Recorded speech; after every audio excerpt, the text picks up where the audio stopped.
You know that according to the international database, the world population is estimated to reach 9 billion by 2040. Human growth is uncontrollably causing environmental and social changes. The environment is being affected by high levels of carbon dioxide in the atmosphere, which are altering the equilibrium of our planet. Technological research is advancing towards clean energy systems, and local governments are offering a more efficient public transportation in terms of emissions and amount of land covered. The aim is to get people to move by bike, bus, or train rather than being car dependent.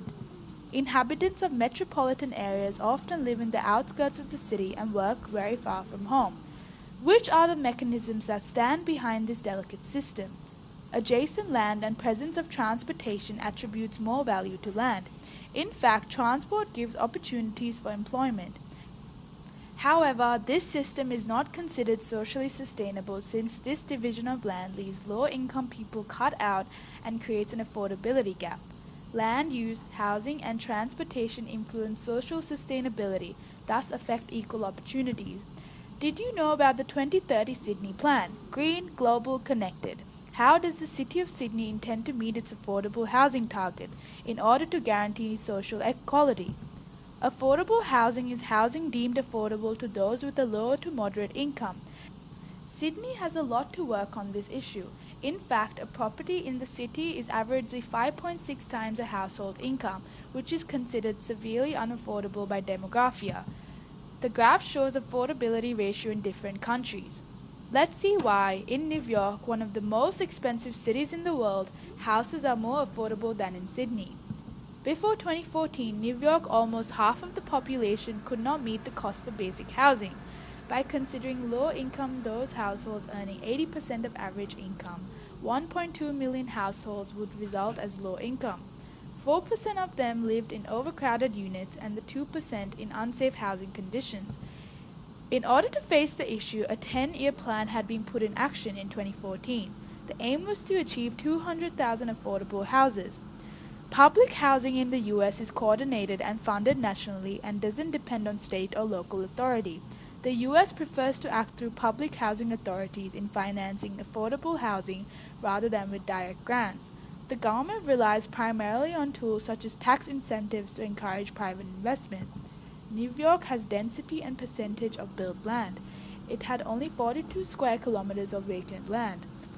The value of this land had to be increased by the addition of new infrastructures and urban interventions.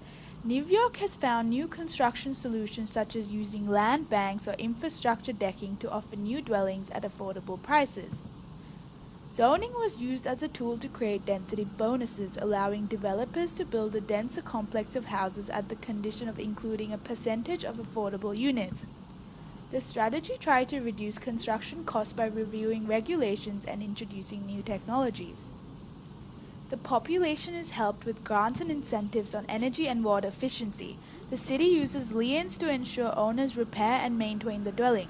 In order to motivate developers to build affordable houses, the strategy includes private finance instruments through tax credits for low-income housing created by charitable organizations can be redirected towards the provision of affordable housing. Bank debts for amortizing loans are used in addition to tax credits. Banks lend capital at traditional criteria and commercial rates to finance profit and non-profit affordable housing. Moreover, bonds are used as federal and state tax exemptions for the investor. What can we learn from the New York City?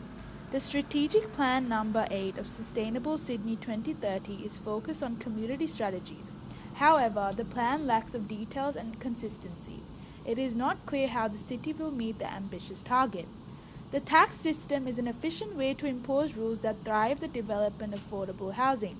If the City of Sydney, which is facing an enormous growth, doesn't act immediately, larger issues will arise.